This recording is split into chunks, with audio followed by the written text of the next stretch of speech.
Hello friends, स्वागत है आप लोगों का प्रेप शॉर्ट में। और हम लोग लगातार इंग्लिश ग्रामर की सीरीज में आगे बढ़ रहे थे। होपफुली आप लोगों ने पीछे से सारा रिवीजन कर ही लिया होगा और जो होमवर्क आपको दिया जाता है वो होमवर्क भी आप लोगों ने कर लिया होगा। अगर नहीं किया है तो अभी भी आपके पास टाइम है, रिवाइज कर लीजिएगा और उसको कंप्लीट कर लीजिएगा। अगर आप होमवर्क कंप्लीट कर लेंगे और रिवीजन भी ठीक से कर लेंगे तो आपको फिर कहीं जीवन में भटकना नहीं पड़ेगा इंग्लिश के लिए।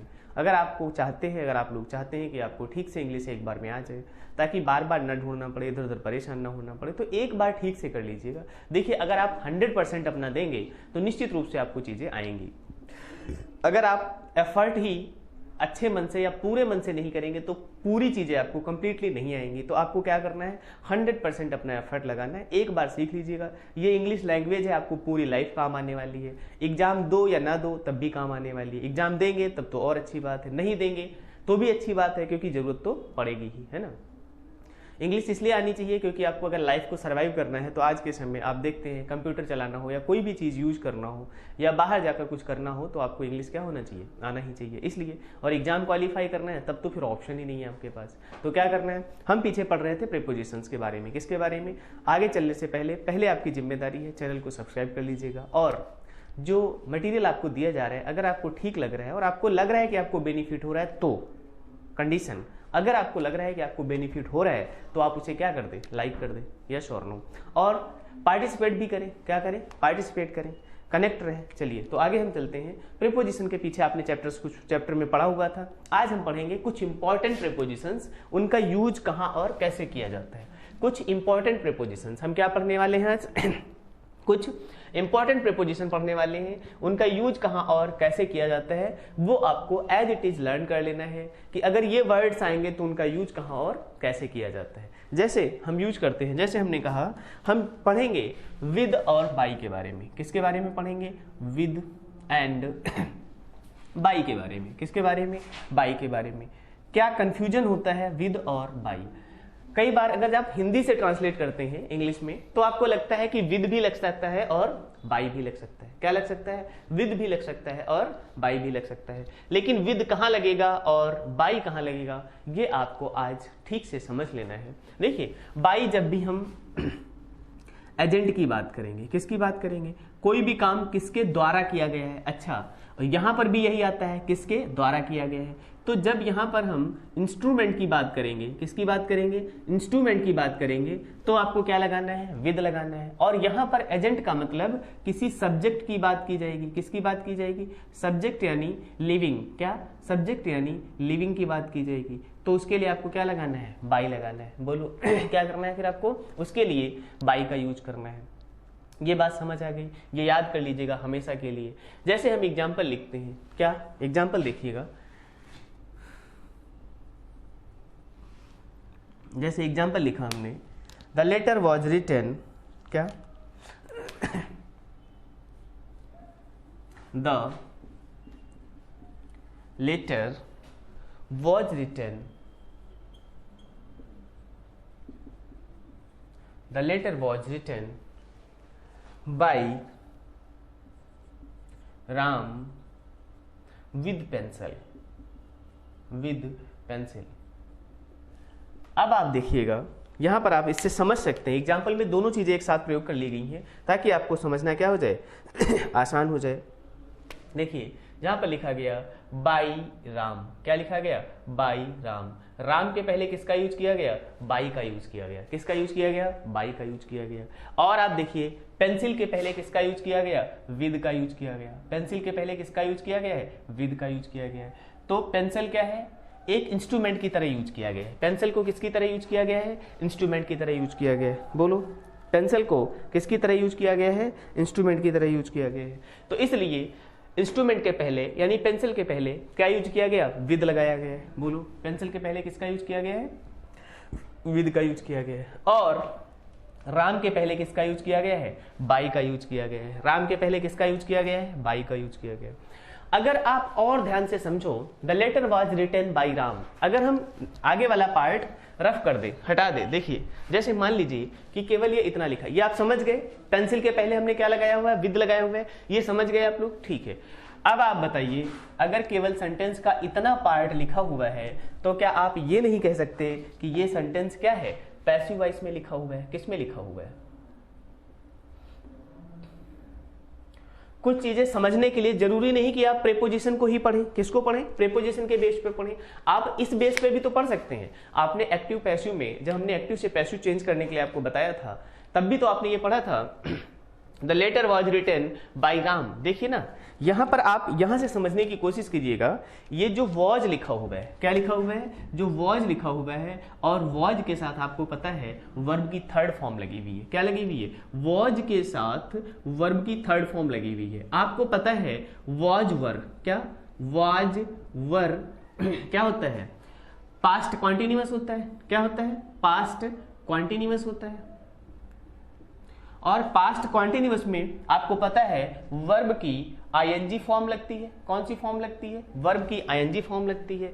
लेकिन यहां पर आप देख रहे हैं वर्ब की थर्ड फॉर्म का यूज किया गया है। किसका यूज किया गया है? वर्ब की थर्ड फॉर्म का यूज किया गया है। जबकि वाज वर्ब के साथ होना क्या चाहिए? वर्ब की फोर्थ फॉर्म या वर्ब की आईएनजी फॉर्म होना चाहिए। तो अब आपको समझ आ गया होगा, हमने आपको बताया था कि जब भी पैसिव वॉइस का सेंटेंस होगा, किसका सेंटेंस होगा? आपने अगर ठीक से पढ़ा हुआ है तो आपको पता होगा, पैसिव वॉइस जब भी होगा वर्ब की थर्ड फॉर्म का यूज किया जाएगा। किसका यूज किया जाएगा? वर्ब की थर्ड फॉर्म का यूज किया जाएगा। सारे पैसिव वॉइस में केवल और केवल वर्ब की थर्ड फॉर्म का यूज किया जाता है। किसका यूज किया जाता है? वर्ब की थर्ड फॉर्म का यूज किया जाता है। तो होपफुली आपको ये वाली बात समझ आ ही गई होगी, यस और नो। तो आप अगर इसको ये भी समझ लो, क्या कि बाई का यूज पैसिव वॉइस में किया जाता है। किस में किया जाता है? पैसिव वॉइस सेंटेंसेस में किया जाता है। और पैसिव वॉइस सेंटेंसेस हमने आपको बताए हुए थे, पैसिव वॉइस सेंटेंसेस में जो पैसिव वॉइस का ऑब्जेक्ट होता है, क्या होता है? पैसिव वॉइस का ऑब्जेक्ट होता है वॉइस के ऑब्जेक्ट के पहले, ऑब्जेक्ट के पहले पैसिव वॉइस के ऑब्जेक्ट के पहले बाई का प्रयोग किया जाता है। बाई का प्रयोग किया जाता है। बाई का प्रयोग किया जाता है। बताइए। तो ये आप एक तो प्रीपोजिशन में पढ़ रहे हो, ठीक है, और आपको इसको कनेक्ट कर सकते थे कि आपने ये चीज कहां पढ़ी हुई थी? पैसिव वॉइस में भी पढ़ी हुई थी। कहां पढ़ी हुई थी? पैसिव वॉइस में भी पढ़ी हुई थी। यस और नो बोलो। क्लियर हो गया? यहां तक कोई डाउट? आगे देखिएगा। ठीक है, आगे देखिएगा। अब इसको रफ कर देते हैं, आगे चलते हैं। तो बाई और विद के यूज में ये आपको याद रखना है विशेष रूप से। बाई और विद के यूज में ये याद रखना है आपको।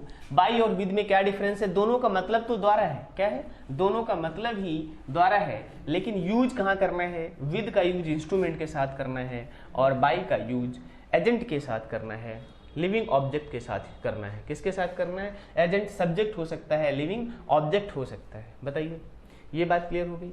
तो विद और बाई का यूज कहां करना है ये आपको अब ठीक से समझ आ गया।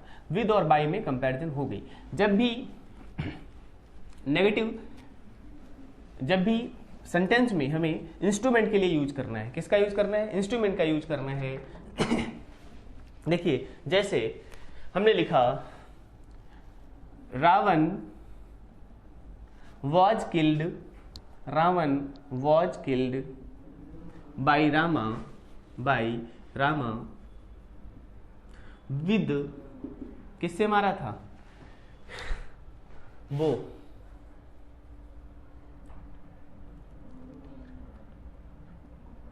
बाई विद एरो, किससे मारा था? तीर से।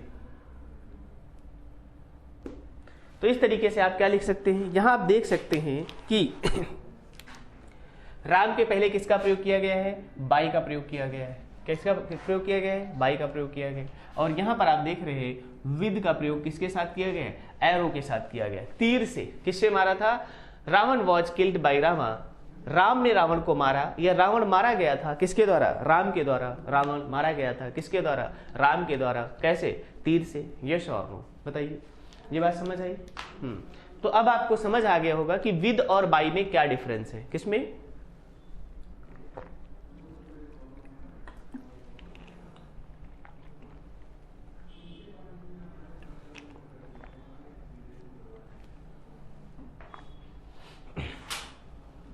विद और बाई जब प्रेपोजिशन के साथ यूज किए जाएंगे, प्रेपोजिशन की तरह यूज किए जाएंगे, तो बाई का यूज कैसे होगा और विद का यूज कैसे होगा, ये बात आपको अब समझ आ गई होगी। क्लियर? कोई डाउट यहां तक?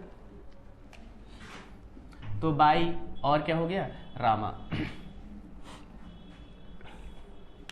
चलिए आगे चले, रफ कर दे इसको। ओके, तो अब आप लोगों का काम है इसी तरीके से आपको क्या करना है, सेंटेंसेस बनाने हैं जिसमें आप कंफर्म कर सके कि विद और बाई में क्या डिफरेंस होता है। जैसे एक और एग्जांपल लिखिए, मान लीजिए हमने लिखा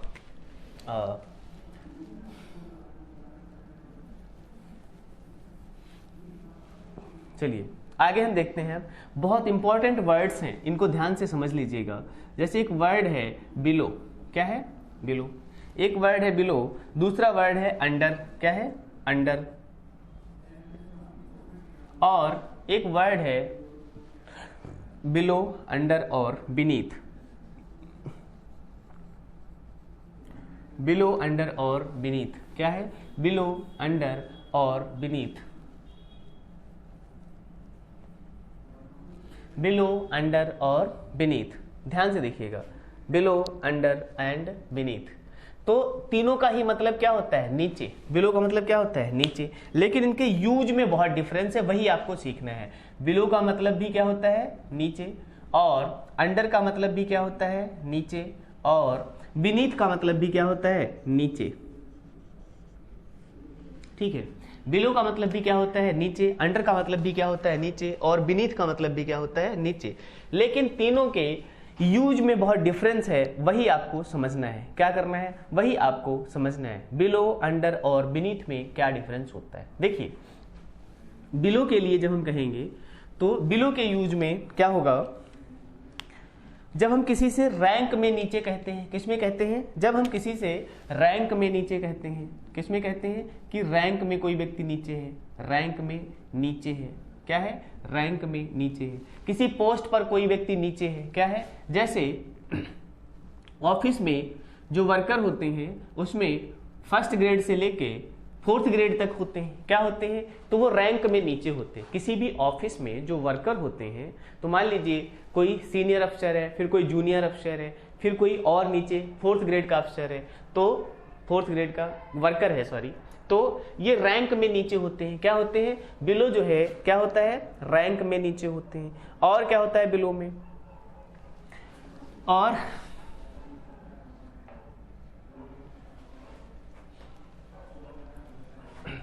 और बिलो वर्ड जो होता है, जब ये कोई चीज बिलो होती है तो उसमें बीच में स्पेस होता है। क्या होता है, एग्जांपल देंगे तो अभी और आपको समझ आएगा। बीच में स्पेस होता है, क्या होता है, बीच में स्पेस होता है। जब हम कोई चीज कहते हैं किसी चीज के नीचे है, तो उसमें हम क्या कहते हैं कि उसमें बीच में क्या है, स्पेस है।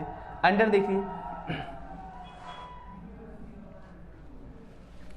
अंडर में क्या होता है, नीचे तो होता है लेकिन फिजिकल कांटेक्ट होता है। क्या होता है, फिजिकल कांटेक्ट होता है, मतलब दो चीजें एक दूसरे को क्या करती हैं, टच करती हैं, फिजिकल कांटेक्ट होता है। क्या होता है,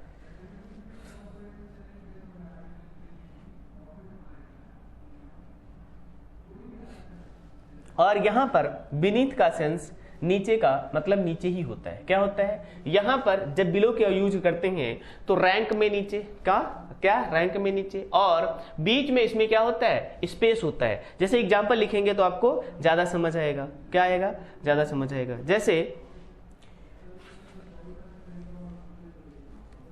एग्जांपल लिखा हमने,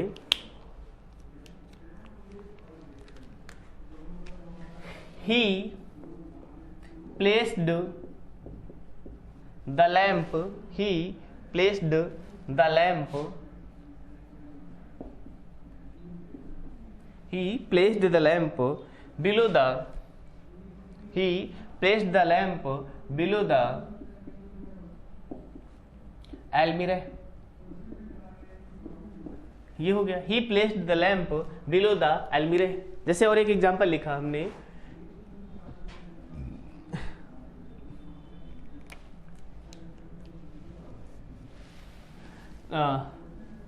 जैसे हमने लिखा आर अपार्टमेंट, क्या लिखा, our apartment, our apartment is below theirs, our apartment is below theirs. इसका मतलब है कि जो हमारा अपार्टमेंट है, जो हमारा घर है, उनके घर के क्या है, नीचे है। तो पोजीशन में नीचे है। किसमें नीचे है? कोई चीज ऊपर लगी हुई है और ये कोई चीज नीचे रखी हुई है। जैसे हम कह सकते हैं कैमरा हमारे हेड के ऊपर है। कैसा है? कैमरा हमारे जो कैमरे के लेवल है ऊपर, मतलब सिर के ऊपर नहीं है। कैमरा हमारे सिर के ऊपर नहीं है, लेकिन हमारा सिर जो है वो कैमरे के पोजीशन से क्या है, नीचे है। कैसे है? हमारा जो कैमरा है वो कैमरे की जो पोजीशन है वो हमारे सिर से क्या है, ऊपर है। तो मतलब हमारा सिर क्या हो जाएगा, उसके नीचे हो जाएगा। बिलो जो है ये अबव का, किसका? अबव का अपोजिट भी होगा। तो जब हम आपको अभी अबव बताएंगे तो फिर हम सेम सिचुएशन आपको एक्सप्लेन करेंगे कि बिलो जिस तरीके से पोजीशन में नीचे होता है, उसी तरीके से अबव क्या होता है, पोजीशन में ऊपर होता है। क्या होता है? अबव पोजीशन में ऊपर होता है ना। जैसे यहाँ पे हमने लिखा our apartment is below theirs, हमारा अपार्टमेंट जो है, हमारा घर जो है दूसरे लोगों के घर के नीचे है। तो मतलब वो क्या है, पोजीशन में नीचे है। ये घर है और इसके ऊपर एक घर है। ये वाली बात समझ आ गई। इस तरीके से देखो, ड्राइंग तो आती नहीं है मुझे। जैसे मान लीजिए ये हमारा घर बना हुआ है और इसके ऊपर एक घर बना हुआ है। क्या बना हुआ है? इस तरीके से बिल्डिंग बनी हुई है, इसके ऊपर घर बना हुआ है। तो हमारा जो ये घर है, दिस इज आर हाउस। क्या है? This is our house and this is their house. This is their house. तो दियर वालों का जो घर है, ये ऊपर वालों का घर है, ये हमसे क्या है, पोजीशन में ऊपर है। कैसे है? पोजीशन में ऊपर है। तो ये ध्यान रखना है आपको। तो बिलो का यूज पोजीशन में क्या करते हैं, नीचे, रैंक में नीचे हो या पोजीशन में नीचे। किसमें? पोजीशन में। जब हम कोई चीज रखते हैं, क्या करते हैं, रखते हैं, तो उसको ऊपर नीचे जब लिखते हैं तो पोजीशन में नीचे होगी। किसमें नीचे होगी? पोजीशन में नीचे होगी। लेकिन अंडर में जो होता है वो, उसमें फिजिकल कॉन्टैक्ट होता है। क्या होता है? उसमें फिजिकल कॉन्टैक्ट होता है। आगे देखिएगा, जैसे एग्जाम्पल होगा इसका, he put the books, he put the books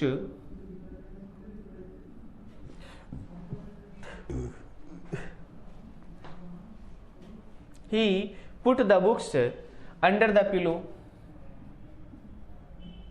under the pillow, he put the books under the pillow। ये ध्यान रखना है आपको। क्या ध्यान रखना है? he put the books under the pillow, yes or no। Beneath का मतलब कैसे नीचे होता है? जैसे he was sitting, he was sitting, he was sitting beneath the tree, he was sitting beneath the tree,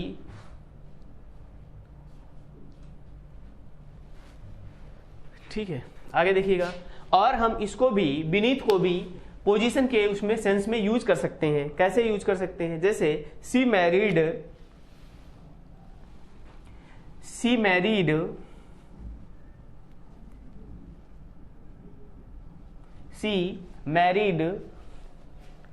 beneath the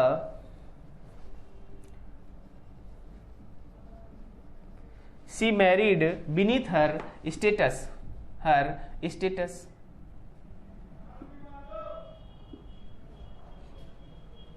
तो इसका मतलब है उसने जो शादी की वो अपने से कम पोजीशन वाले व्यक्ति के साथ या अपने से कम अच्छे वाले व्यक्ति के साथ। तो यहाँ पर सी मैरिड द लेवल की बात की जा रही है। किसकी बात की जा रही है? यहाँ पर लेवल की बात की जा रही है।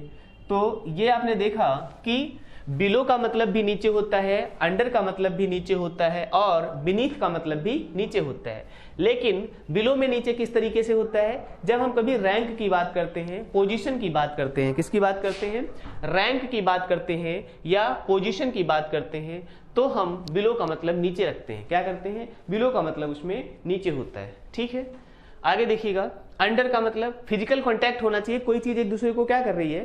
टच कर रही है। क्या कर रही है? टच कर रही है। तो उस तरीके से फिजिकल कांटेक्ट के लिए, जैसे he put the books under the pillow, he put the books under the pillow, pillow के नीचे उसने बुक्स रखी, मतलब बुक्स जो है वो टच कर रही थी। क्या कर रही थी? बुक्स जो है पिलो को टच कर रही थी। सी, अब इसके बाद बीनीथ का मतलब भी नीचे होता है। क्या होता है? बीनीथ का मतलब भी नीचे होता है। He was sitting beneath the tree या she married beneath her status, है ना।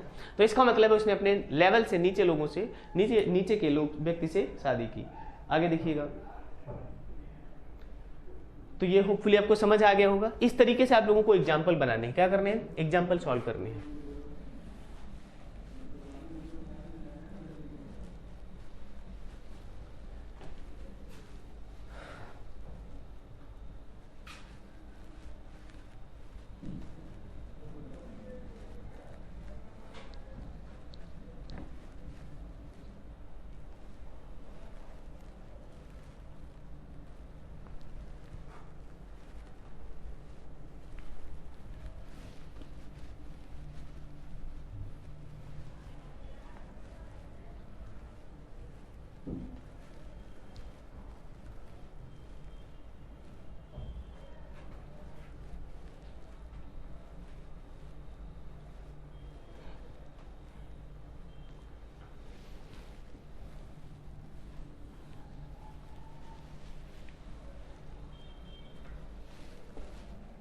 चलिए आगे देखिएगा, वर्ड्स होते हैं दो, एगो एंड बिफोर। क्या होते हैं, एगो एंड बिफोर, एगो एंड बिफोर। ऐसे जब हम देखते हैं तो हमें पता चलता है कि बिफोर का मीनिंग भी पहले होता है। क्या होता है, पहले होता है। और एगो का मीनिंग भी पहले होता है। क्या होता है, पहले होता है। एगो का मीनिंग भी पहले होता है और बिफोर का मीनिंग भी क्या होता है, पहले होता है। तो फिर दोनों में डिफरेंस क्या होता है, वही हमें समझना है। एगो का मीनिंग भी पहले होता है और बिफोर का मीनिंग भी क्या होता है, पहले होता है। यही दोनों का मीनिंग हमें क्या करना है, समझना है। ध्यान से देखिएगा, इन्हीं दोनों का मीनिंग हमें क्या करना है, समझना है। तो बिफोर में क्या होता है, टू इवेंट्स होते हैं। क्या होते हैं, बिफोर में टू इवेंट्स के रेफरेंस में यूज करते हैं हम। किसके, टू इवेंट्स के रेफरेंस में यूज करते हैं। टू इवेंट्स के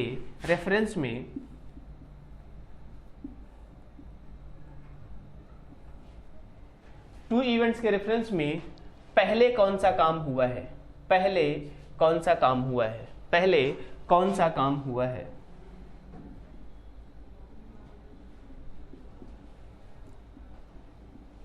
पहले कौन सा काम हुआ है। ठीक है, टू इवेंट्स के रेफरेंस के में पहले कौन सा काम हुआ है, उसके लिए हम बिफोर का यूज करते हैं। किसका यूज करते हैं, बिफोर का यूज करते हैं। लेकिन एगो का यूज केवल पास्ट को शो करने के लिए किया जाता है। किसको, पास्ट को शो करने के लिए किया जाता है। किसको शो करने के लिए किया जाता है, पास्ट को शो करने के लिए किया जाता है।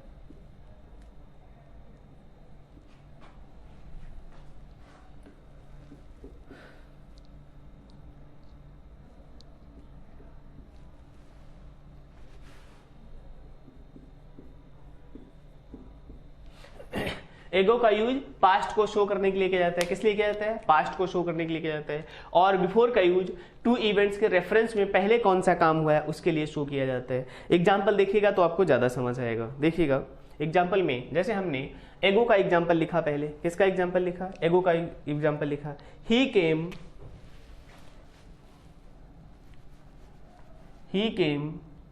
जैसे हमने लिखा example, he came 3 days ago, he came 3 days ago, he came 3 days ago, वह 3 दिन पहले आया था। क्या हुआ था, वह 3 दिन पहले आया था। लेकिन अगर हमें बिफोर का एग्जाम्पल लिखना हो, किसका एग्जाम्पल लिखना हो, बिफोर का एग्जाम्पल लिखना हो, तो बिफोर का एग्जाम्पल हम कैसे लिखेंगे, देखिएगा बिफोर का एग्जाम्पल लिखने के लिए जैसे The train had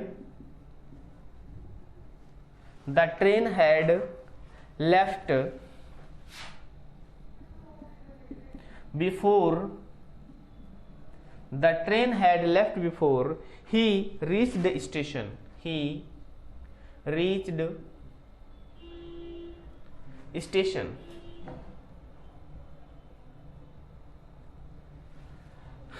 The train had left before he reached station. अब आप देखिएगा, कंफ्यूज मत होइए, ये ऊपर का पार्ट अलग है, नीचे का पार्ट अलग है। ठीक है, तो अब देखिएगा, the train had left before he reach the station. Train had left, यहां देखिएगा, train had left before, train पहले चली गई थी, कब? ही रीच्ड स्टेशन, जब वह स्टेशन पहुंचा। तो यहां पर दो इवेंट्स हैं, कितने इवेंट्स हैं? दो इवेंट्स हैं। एक तो ट्रेन पहुंची है और दूसरा, एक तो ट्रेन लेफ्ट हुई है और दूसरा उसने छोड़ा है, वो स्टेशन पहुंचा है। तो ट्रेन उसके पहुंचने से पहले ही क्या कर चुकी थी? निकल चुकी थी। तो यहां पर जो बिफोर का यूज किया गया है, किसका यूज किया गया है? बिफोर का यूज किया गया है। ये जो बिफोर का यूज किया गया है, ये किसको शो करने के लिए किया गया? The train had left before he reach the station.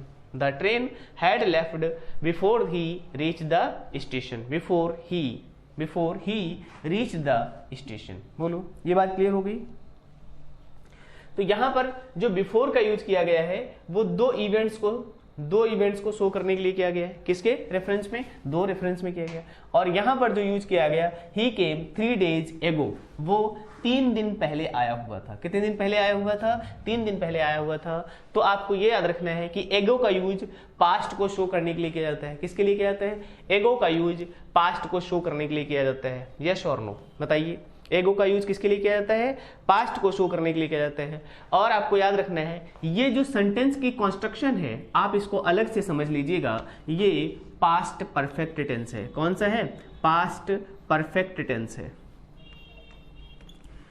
Tense में आपने पढ़ा हुआ था, पास्ट परफेक्ट टेंस में आपको पता है हैड हेल्पिंग वर्ब आती है और वर्ब की कौन सी फॉर्म आती है? थर्ड फॉर्म आती है। उसके बाद पास्ट परफेक्ट में यदि दो काम हो रहे हों, कितने काम हो रहे हों? दो काम हो रहे हों, दोनों पास्ट के होंगे, लेकिन दोनों पास्ट में भी जो काम पहले हुआ है, जैसे जो दो काम हो रहे हैं, उन दो कामों में दोनों ही पास्ट के हैं, लेकिन पास्ट में ही एक पहले हुआ होगा। क्या हुआ होगा? एक पहले हुआ होगा, दूसरा उसके बाद हुआ होगा। तो जो काम पहले हुआ है, कहाँ हुआ है? जो काम पहले हुआ है, उसको तो हम पास्ट परफेक्ट में चेंज करते हैं, बनाते हैं। किसमें बनाते हैं? पास्ट परफेक्ट में बनाते हैं। और जो काम बाद में होता है उसको सिंपल पास्ट में बनाते हैं। किसमें बनाते हैं? सिंपल पास्ट में बनाते हैं। ये चीज यहां पर देख सकते हैं आप। द ट्रेन हैड लेफ्ट, ये काम पहले हुआ है, ट्रेन पहले जा चुकी है, वो स्टेशन बाद में पहुंचा है, तो वो ट्रेन पहले छूट चुकी है, इसलिए इस वाले पार्ट को किसमें बनाएंगे? पास्ट परफेक्ट में चेंज करेंगे। किसमें चेंज करेंगे? पास्ट परफेक्ट में। और जो पास्ट में ही बाद में काम हुआ है उसको हम किसमें लिखेंगे? ही रीच्ड द स्टेशन। यहां पर देखिएगा आप, जो रीच्ड लिखा हुआ है ये वर्ब की सेकंड फॉर्म लगी हुई है। क्या लगी हुई है? वर्ब की सेकंड फॉर्म लगी हुई है। और वर्ब की सेकंड फॉर्म क्या होती है? ये वर्ब की सेकंड फॉर्म लगी हुई है। और आपको पता है वर्ब की सेकंड फॉर्म का प्रयोग किसमें किया जाता है? सिंपल पास्ट में किया जाता है। किसमें किया जाता है? सिंपल पास्ट में किया जाता है। तो इस तरीके से देखा आपने कि बिफोर का यूज दो इवेंट्स को शो करने के लिए होता है और एगो का यूज पास्ट के लिए होता है। किसके लिए होता है? पास्ट को शो करने के लिए होता है। ठीक है, अब हम इसको रफ कर देते हैं, नेक्स्ट लिखते हैं, देखिएगा।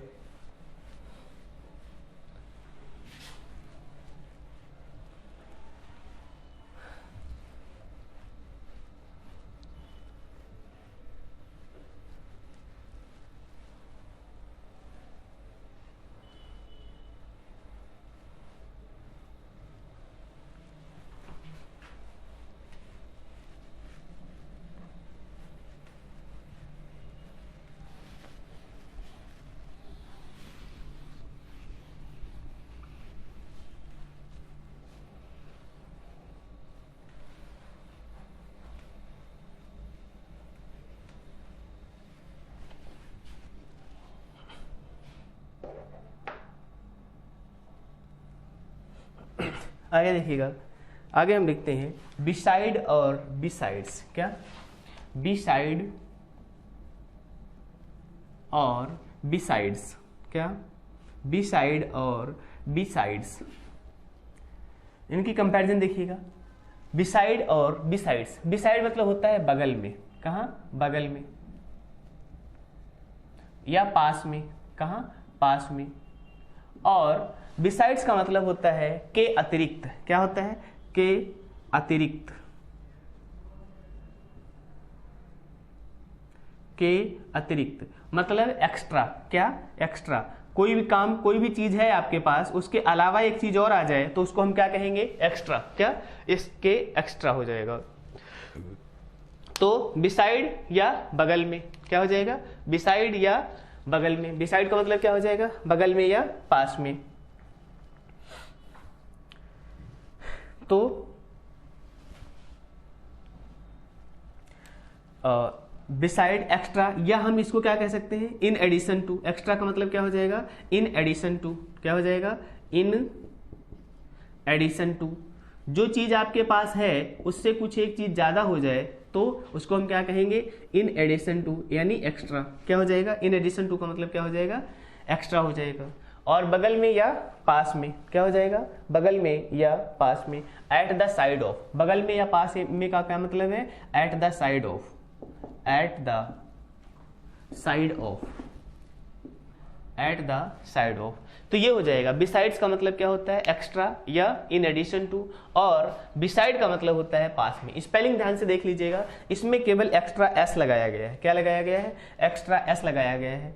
और बहुत बार आप लोगों को क्या होता है? कंफ्यूजन होता है। तो अब आगे से आपको कंफ्यूजन नहीं होना चाहिए। बिसाइड का मतलब क्या होता है? बगल में या पास में, एट द साइड ऑफ। और बिसाइड्स का मतलब क्या होता है? के अतिरिक्त, एक्स्ट्रा या इन एडिशन टू। एग्जाम्पल देखिएगा तो ज्यादा समझ आएगा। बिसाइड का मतलब होता है बगल में। जैसे he was sitting, he was sitting beside me, he was sitting beside me. क्या हो जाएगा? He was sitting beside me, है ना?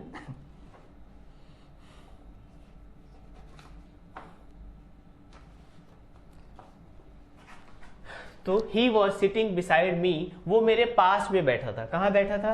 He was sitting beside me, वो बिल्कुल मेरे पास में बैठा था। जैसे कोई व्यक्ति यहाँ पर बैठा हुआ है और उसी के बिल्कुल पास में आकर कोई इधर दूसरा व्यक्ति भी बैठ जाए तो वो क्या हो जाएगा? बिसाइड हो जाएगा। क्या हो जाएगा? बिसाइड हो जाएगा, बिल्कुल पास में हो जाएगा। और यहाँ पर जो बिसाइड्स का मतलब है, क्या है? बिसाइड्स का मतलब है, उसका मतलब होता है एक्स्ट्रा। क्या होता है? Extra. He has a car, जैसे he has a car, he has a car, उसके पास एक कार है, उसके पास एक कार है। कार तो है ही। he has a car besides a bike, besides a bike, besides a bike। Bike के अलावा, किसके अलावा? बाइक के अलावा उसके पास एक कार भी है। क्या है? besides a bike। तो ये आपको ध्यान रखना है। क्या? he has a car besides a bike, he has a car besides a bike। Bike के अलावा उसके पास एक क्या है? कार भी है। बोलो, बाइक के अलावा उसके पास क्या है? एक कार भी है।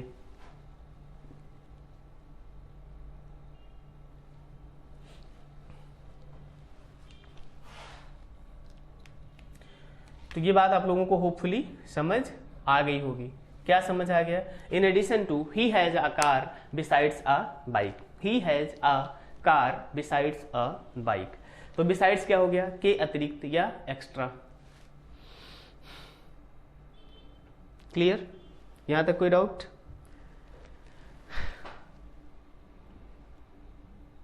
ठीक है, नेक्स्ट देखिएगा।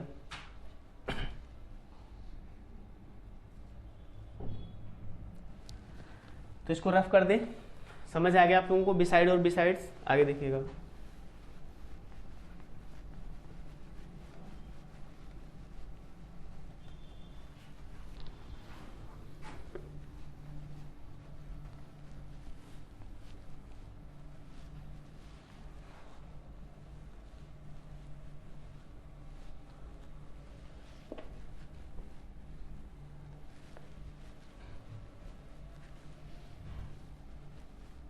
देखिएगा, जैसे हमेशा कंफ्यूजन होता है ऑन, ओवर और एबो में। किसमें?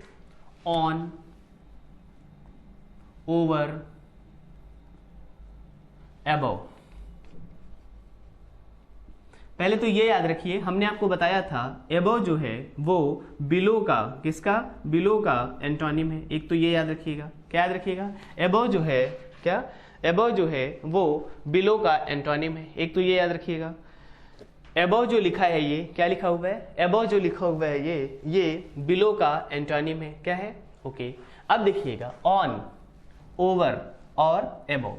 ऑन में क्या होगा, जो भी चीज जहां पर रखी जाएगी उसको वो टच करेगी, क्या करेगी, टच करेगी। पहली बात तो ऑन का मतलब क्या होगा, टच करता हुआ होगा, कैसा होगा, टच करता हुआ होगा।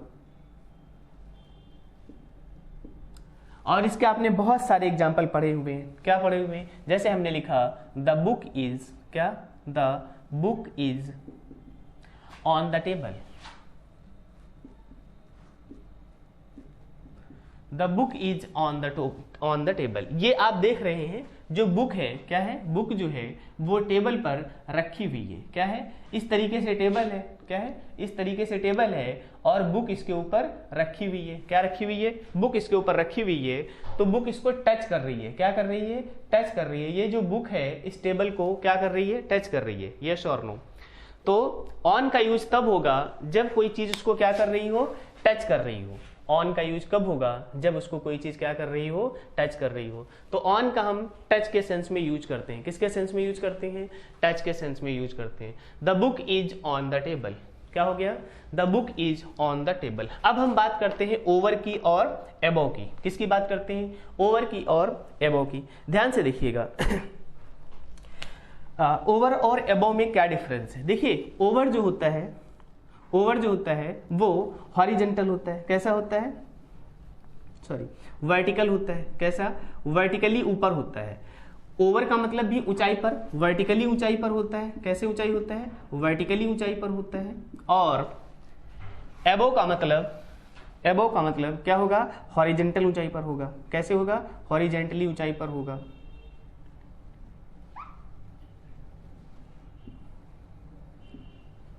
कैसे, हॉरिजेंटली ऊंचाई पर होगा।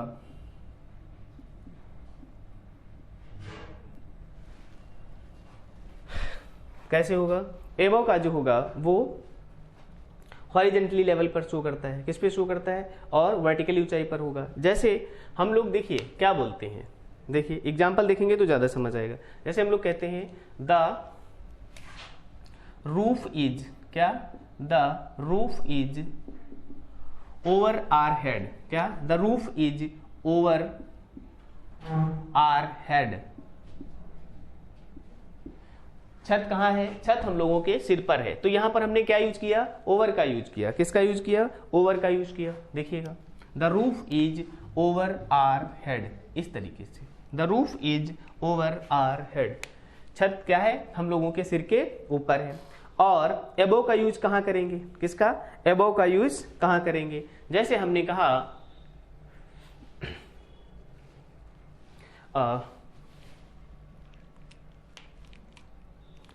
जैसे माई अपार्टमेंट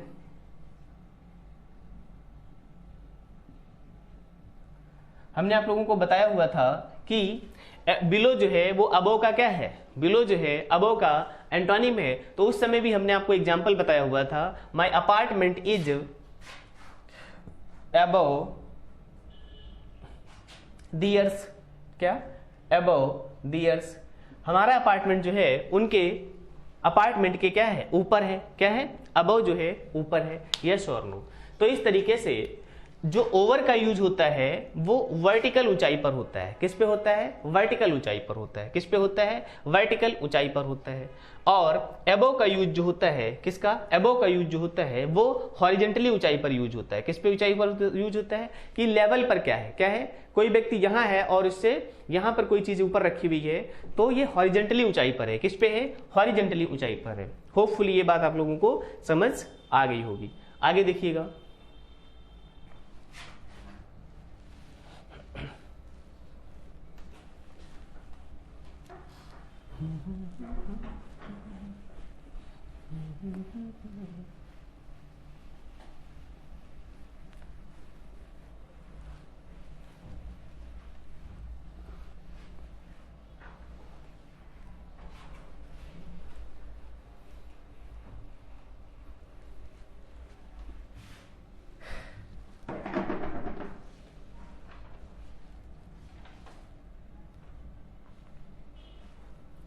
आगे देखिएगा टू एंड टूवर्ड्स, क्या टू एंड टूवर्ड्स, बहुत कंफ्यूजन होता है आप लोगों को टू एंड टूवर्ड्स में। बस एक वर्ड अगर आप याद रखेंगे तो हमेशा आपको याद रहेगा। जैसे टू का मतलब हमेशा डेस्टिनेशन होता है। क्या होता है? जब डेस्टिनेशन की हम बात करेंगे, क्या करेंगे? डेस्टिनेशन की बात करेंगे तो हम टू का यूज करेंगे। किसका यूज करेंगे? टू का यूज करेंगे। लेकिन अगर हम डायरेक्शन की बात करेंगे, किसकी बात करेंगे? डायरेक्शन की बात करेंगे तो टुवार्ड्स हो जाएगा। क्या हो जाएगा? अगर हम डायरेक्शन की बात करेंगे तो क्या हो जाएगा? टुवार्ड्स हो जाएगा। अब एग्जांपल देखते हैं तो आपको ज्यादा समझ आएगा।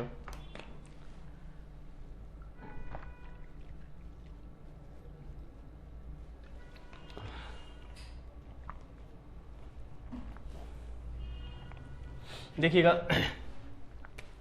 टू डेस्टिनेशन शो करता है। जैसे he was going to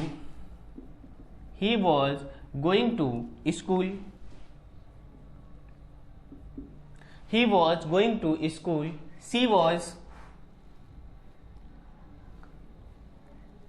she was coming to coaching, she was coming to coaching। तो यहां पर डेस्टिनेशन शो करता है। क्या? He was going to school, वो स्कूल को जा रहा था। क्या जा रहा था? उसका डेस्टिनेशन क्या था? स्कूल था, मतलब उसे स्कूल जाना था। कहाँ जाना था? उसे स्कूल जाना था। तो स्कूल के पहले क्या यूज किया गया? टू यूज किया गया। देखिए ये सेम सेंटेंस टुवर्ड्स लगा के बनाया जा सकता है, लेकिन उसका सेंस चेंज हो जाएगा। क्या हो जाएगा? उसका सेंस चेंज हो जाएगा। जैसे हमने लिखा ही वॉज, क्या? ही वॉज गोइंग टुवर्ड्स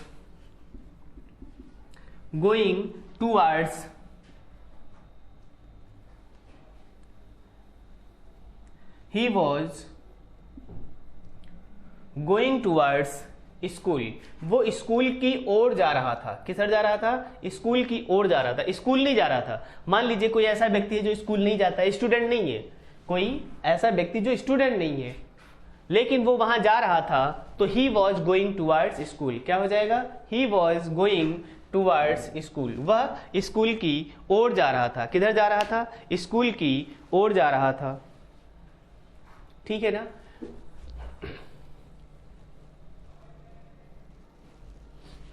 देखिए तो टुवर्ड्स का मतलब क्या होगा? डायरेक्शन के लिए हम यूज करेंगे। किसके लिए यूज करेंगे? डायरेक्शन के लिए यूज करेंगे। Towards, he was going towards school, वो स्कूल की ओर जा रहा था। किधर जा रहा था? स्कूल की ओर जा रहा था। तो मतलब वो स्कूल नहीं जा रहा था, उसका डेस्टिनेशन स्कूल नहीं था, क्योंकि वो स्कूल में पढ़ता ही नहीं है। जो लोग थे, बहुत सारे लोग थे जो स्टूडेंट नहीं है, लेकिन उस रास्ते से जा रहे थे, उस डायरेक्शन की ओर जा रहे थे, उस गली में जा रहे थे, तो हम क्या बोल देते हैं? ही वॉज गोइंग टुवर्ड्स स्कूल। तो ये याद रखते हैं आपको, टू का यूज हम डेस्टिनेशन के लिए करते हैं। किसके लिए करते हैं? डेस्टिनेशन के लिए करते हैं। और टुवर्ड्स का यूज हम डायरेक्शन के लिए करते हैं। किसके लिए करते हैं? डायरेक्शन के लिए करते हैं। ये बात समझ आ गई? चलिए आगे देखिएगा कुछ वर्ड्स इंपॉर्टेंट।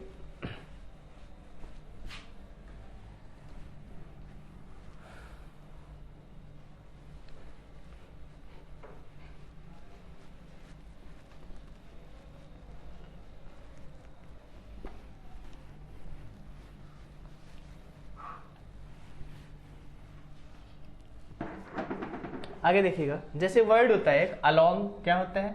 अलोंग। और अलोंग के बाद अक्रॉस, क्या होता है? अक्रॉस। तो अलोंग और अक्रॉस में क्या डिफरेंस होता है? अलोंग और अक्रॉस में क्या डिफरेंस होता है? देखिए अलोंग का मतलब होता है साथ साथ। कैसे? साथ साथ। लेकिन साथ साथ भी कैसे? अलोंग का मतलब होता है साथ साथ, और साथ साथ भी कैसे? साथ साथ होता है मूवमेंट फॉलोइंग अ लाइन। क्या हो जाएगा? Movement following a line, following a line. एक लाइन में साथ साथ चलना। कैसे चलना? एक ही लाइन पर एक साथ चलना। जैसे एग्जाम्पल के लिए I was walking along the road. क्या हो जाएगा? एग्जाम्पल, जैसे एग्जाम्पल लिखा I was walking I was walking along the road. Along the road. I was walking along the road. ठीक है, तो मैं रोड के किनारे किनारे चल रहा था, रोड के साथ साथ चल रहा था। जैसे एग्जाम्पल के लिए ये लाइन, ये रोड जा रही है, क्या जा रही है, रोड जा रही है, और कोई व्यक्ति इसके साथ साथ ऐसे चल रहा है, क्या चल रहा है, ऐसे इसके किनारे किनारे चल रहा है। बोलो, तो ये जो चलने का तरीका है ये क्या है, अलोंग है। क्या है, ये चलने का तरीका जो है अलोंग है। उसके बाद अक्रॉस होता है, क्या आता है, उसके बाद आता है अक्रॉस। जैसे अक्रॉस का मतलब होता है, जैसे ये रोड बनी हुई है, क्या बनी हुई है, ये रोड बनी हुई है। बोलो, ये क्या बनी हुई है, रोड बनी हुई है। इस रोड पे इस तरफ से लेके और इस तरफ तक कोई बैरियर लगा हुआ है, क्या लगा हुआ है, बैरियर लगा हुआ है, मतलब पूरी रोड पर लगा हुआ है, एक साइड से लेके दूसरी साइड तक लगा हुआ है। क्या लगा हुआ है, जैसे एग्जाम्पल है तो अक्रॉस का मतलब क्या हो जाएगा, एग्जाम्पल से समझने की कोशिश करो। जैसे यहां पे लिखा there was a barrier, there was a barrier across the road, across the road. अब आप बताइएगा, जो रोड पे बैरियर लगा होगा वो कैसे लगा होगा, रोड के एक पॉइंट से लेके दूसरे पॉइंट तक, एक तरफ से लेके दूसरे तरफ तक बैरियर ऐसे लगा होगा। तो इस तरीके से, जैसे there is a bridge, there is a bridge across the river, क्या होगा, अक्रॉस द रिवर। ये आप लोगों को ज्यादा समझ आएगा। अब आप बताइए, अगर रिवर पर ब्रिज बना होगा, क्या बना होगा, रिवर पे ब्रिज बना होगा। मान लीजिए ये रिवर है, क्या है, ये रिवर है, तो जो इस पे ब्रिज बनाया जाएगा वो ब्रिज एक तरफ से लेके दूसरी तरफ के, ऐसे दोनों तरफ से लेके बनाया जाएगा। कैसे बनाया जाएगा, ब्रिज जो होगा इस रिवर पे इस तरीके से, यहां से कोई रोड आ रही है, आगे रोड जा रही है ये, तो यहां पर जो ब्रिज बनाया जाएगा, क्या बनाया जाएगा, ब्रिज बनाया जाएगा, वो रिवर के दोनों तरफ होगा। तो जब दोनों तरफ के सेंस में यूज किया जाएगा तो उसके लिए हम क्या यूज करेंगे, अक्रॉस का यूज करेंगे। बोलो, किसका यूज करेंगे, अक्रॉस का यूज करेंगे। सो होपफुली ये आपको बात समझ आई होगी, इंपॉर्टेंट प्रीपोजिशंस का यूज हम किस तरीके से करते हैं। तो कुछ वर्ड्स हमने बताए इंपॉर्टेंट प्रीपोजिशंस के, जिनका हमने यूज करना आपको सिखाया। आपका होमवर्क है, आप भी इसी तरीके से अलोंग के कुछ और एग्जांपल लिखिएगा। होमवर्क क्या है आपका, जितनी भी आपको हमने प्रीपोजिशंस वर्ड्स बताए हैं, क्या बताए हैं, जितने भी हमने आपको प्रीपोजिशंस के वर्ड्स बताए हैं, प्रीपोजिशंस के वर्ड्स बताए हैं, उनको यूज करके, उनको यूज करके सेंटेंस बताना है आपको। क्या बनाना है, सेंटेंस बनाना है आपको। क्या करना है, सेंटेंस बनाना है आपको। बोलो, ये बात समझ आई, यस और नो। तो ये आपका होमवर्क हो गया और ये हमने आपको बताया इंपॉर्टेंट प्रीपोजिशंस। और आप लोगों का काम है चैनल को सब्सक्राइब कर लीजिएगा तथा अपने डियरेस्ट एंड नियरेस्ट लोगों को शेयर भी कर दीजिएगा, लाइक भी कर दीजिएगा और अपना ध्यान रखिएगा। पढ़ाई जरूर कंटिन्यू करिएगा, स्टडी जरूर अच्छे से करिएगा। बाकी सब सेकेंडरी है, प्राइमरी है आपकी study. Thank you so much.